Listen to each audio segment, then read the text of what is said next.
Several years ago, a man in New York City was kidnapped, and the kidnappers demanded a $100,000 ransom.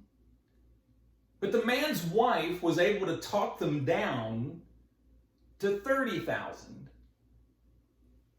Now everything ended well.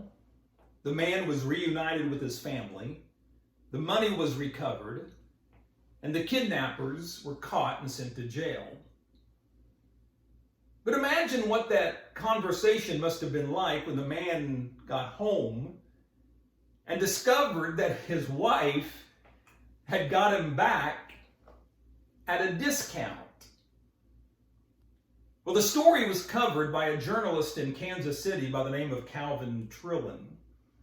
And he wrote an article where he imagined what the conversation must have been like between the kidnappers and the man's wife. Imagine the kidnappers call the man's wife on the phone and demand a $100,000 ransom, and he thought it must have been something like this. The wife goes, $100,000 for that guy? You must be crazy. Why, just look at him.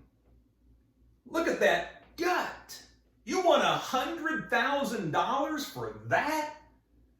You must be kidding me. $30,000 is my top offer.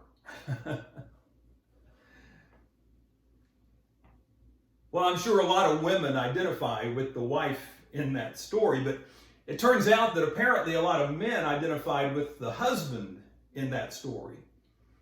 Because some men said, I would like to think that my wife or some of my friends would be willing to pay whatever was necessary for a ransom. I would hate to think that if I were in that situation, they would say, let me think about it.